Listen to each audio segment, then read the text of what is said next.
ইনশাআল্লাহ সত্যের বিজয় হবে, ইনসাফের বিজয় হবে, দুর্নীতিমুক্ত বাংলাদেশ হবে। যদি বাংলাদেশের মানুষের ভাগ্যের কেউ পরিবর্তন করতে পারে এ পারবে তাহলে ত্রয়োদশ জাতীয় সংসদ নির্বাচনে ঢাকার 20টি আসনে বিএনপির পাশাপাশি জামাত ইসলামী ও তাদের শরিক জাতীয় নাগরিক পার্টি এনসিপিও আলোচনায় রয়েছে। 5 জন মেধাবী যোগ্য প্রার্থী আমরা পেয়েছি ঢাকা জেলায়।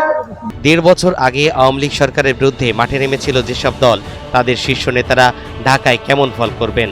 ভোটের ইতিহাস আর মাঠের বাস্তবতা কি ইঙ্গিত দিচ্ছে? এখন ঘরেই হবে বিয়ে বাড়ির পোলাও, যদি থাকে আকিজ এসেনশিয়াল সুগন্ধি চিনি গুঁড়া চাল।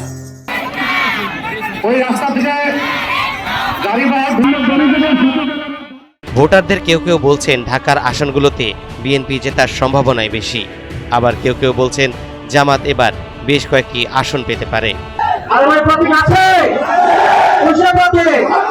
আসন্ন সংসদ নির্বাচনে ঢাকার 20টি আসনে 135 জন প্রতিদ্বন্দ্বিতা করছেন। এর মধ্যে বিএনপি, জামাত ইসলাম, এনসিপি, বাংলাদেশ খেলাফত মজলিস, বিপ্লবী ওয়ার্কার্স পার্টির শীর্ষ নেতারা রাজধানীর বিভিন্ন আসনে লড়ছেন। মাঠে দাপট দেখাচ্ছেন বিএনপির 3 জন বিদ্রোহী প্রার্থীও। ঢাকায় বিএনপি তাদের যুগপৎ আন্দোলনের শরিকদের 2টি আসন ছেড়ে দিয়েছে। অন্যদিকে জামাত ইসলামী জোট তাদের শরিকদের 7টি আসন ছেড়েছে। স্বাধীনতার পর জামাত কখনোই ঢাকার কোনো আসনে জয় পায়নি। এবার আওয়ামী লীগ না থাকায় সেই সুযোগ কি কাজে লাগাতে পারবে জামাত?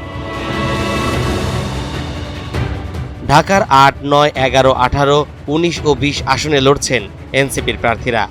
ঢাকার 3টি আসনে জয়ের আশাবাদী দলটি। সে আসনগুলো হলো ঢাকা 11, ঢাকা 18 ও ঢাকা 20। স্বচ্ছতা এবং জবাবদিহিতার রাজনীতি, তার ভিত্তিতেই আমাদের ক্যাম্পেইন চলবে। সবাইকে দোয়া এবং শুভকামনা। এনসিপি ও জামাতের চাপের আসনগুলোর বাইরে ঢাকার 10টি আসনে বিএনপি বেশ স্বস্তিতে আছে। এই আসনগুলোতে প্রতিদ্বন্দ্বিতা গড়ে তোলার মতো শক্ত অবস্থানে নেই কোনো দল। আসনগুলো হলো খন্দকার আবু আশফাকের ঢাকা 1, আমানুল্লাহ আমানের ঢাকা 2, গয়েশ্বরচন্দ্র রায়ের ঢাকা 3, তানভীর আহমেদের ঢাকা 4, নবিউল্লাহ নবীর ঢাকা 5, ইশরাক হোসেনের ঢাকা 6, আমিনুল হকের ঢাকা 16 ও তারেক রহমানের ঢাকা 17। ঢাকা 7, 12, 13 ও ঢাকা 14 নিয়ে নানা হিসাব নিকাশে এখনও পিছিয়ে আছে বিএনপির প্রার্থীরা।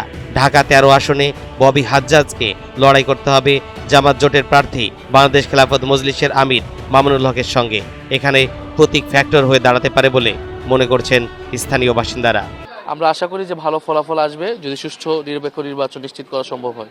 এখন ঘরেই হবে বিয়ে বাড়ির পোলাও, যদি থাকে আকিজ এসেনশিয়াল সুগন্ধি চিনি গুঁড়া চাল। আওয়ামী লীগের আমলে গুমের শিকার পরিবারগুলোকে নিয়ে মায়ের ডাক নামের সংগঠনের নেতৃত্ব দেওয়া বিএনপির প্রার্থী সানজিদা ইসলাম তুলি। ঢাকা 14 আসনে তার প্রতিদ্বন্দ্বী জামাতের প্রার্থী মীর আহমেদ বিন কাসেম আরমান। এ আসনে বিএনপির বিদ্রোহী প্রার্থী সৈয়দ আবু বকর সিদ্দিক সাজুকেও মোকাবেলা করতে হবে সানজিদা তুলিকে। ঢাকা 7 আসনেও বিএনপির চ্যালেঞ্জ বিদ্রোহী প্রার্থী। ঢাকা দক্ষিণ সিটি কর্পোরেশনের লালবাগ, চকবাজার, বংশাল, কামরাঙ্গীচরের আংশিক, কোতোয়ালি থানার আংশিক নিয়ে গঠিত এই আসনে বিদ্রোহীকে মূল লড়াইয়ে দেখছেন বিএনপির স্থানীয় কর্মীরা। তবে জামাতের বিত্তশালী প্রার্থী মোহাম্মদ এনায়েতুল্লাহ আলোচনায় রয়েছেন, তার প্রতিদ্বন্দ্বী বিএনপির প্রার্থী হামিদুর রহমান। ঢাকা 12 আসনে 3 সাইফুলের মধ্যে তুমুল লড়াই হবে। বিএনপির আন্দোলনের শরিক বাংলাদেশ বিপ্লবী ওয়ার্কার্স পার্টির সাধারণ সম্পাদক সাইফুল হক, বিএনপি থেকে বহিষ্কৃত সাইফুল আলম নীরব ও জামাতের সাইফুল আলম খান মিলন। তেজগাঁও শিল্প এলাকায় সাইফুল আলম নীরব ও শেরে বাংলা নগর এলাকায় সাইফুল হক এগিয়ে থাকবেন। আর মগবাজার ও ইস্কাটন এলাকায় 3 সাইফুলের ভোট যুদ্ধ হবে। তবে এই ভোট কাটাকাটির লড়াইয়ে জামাতের প্রার্থী মিলন এগিয়ে যেতে পারেন। ঢাকার আলোচনায় 4টি আসন রয়েছে, সেটি হলো ঢাকা 8, 9, 11 ও 15। ঢাকা 8 নানা কারণে আলোচিত। রাজধানীর গুরুত্বপূর্ণ অনেক এলাকায় এই আসনে পড়েছে। আবার ইনকিলাব মঞ্চের নেতা শরীফ ওসমান হাদির মৃত্যুও এই আসনকে আলোচনায় রেখেছে।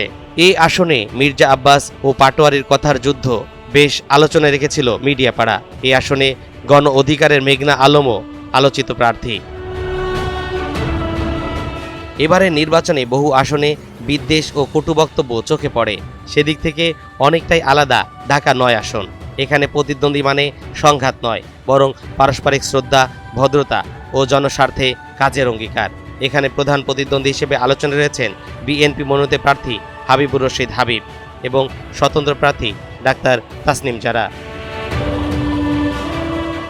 রাজধানীর মিরপুর ক্যান্টনমেন্ট এলাকার বেশ কয়েকটি ওয়ার্ড নিয়ে ঢাকা 15 আসন। আসনটিতে 8 জন প্রার্থী থাকলেও মূল লড়াই হবে জামাত আমির ডাক্তার শফিকুর রহমান ও বিএনপির প্রার্থী শফিকুল ইসলাম খান মিল্টনের মধ্যে। বিএনপির ঘাঁটির এই আসনে নারী ভোটাররাই নির্ধারণ করবে জয় পরাজয়। ঢাকা 11 আসনে বিএনপির প্রার্থী এম এ কাইমের প্রধান প্রতিদ্বন্দ্বী এনসিপির আহ্বায়ক নাহিদ ইসলাম। 2024 সালের জুলাই অভ্যুত্থানের সামনের সারির নেতা হিসেবে নাহিদ ইসলাম বেশ জনপ্রিয়তা থাকলেও ভোটের বাজারে তিনি কায়েমকে পেছনে ফেলতে পারবেন না বলে দাবি করছেন স্থানীয় বিএনপি নেতাকর্মীরা। তবে এই আসনে নাহিদ ইসলামের শাপলাকলি প্রতীকের পক্ষে জোরে সোরে প্রচারণা চালাচ্ছেন জামাতের নেতাকর্মীরা। রাত পার হলেই সকালেই ভোট। ভোটের মাঠ ও ব্যালট বাক্সের হিসাব বলে দিবে কার দখলে যাচ্ছে রাজধানী। ততক্ষণ পর্যন্ত অপেক্ষা সবার। তরিকুল ইসলাম, এনটিভি অনলাইন।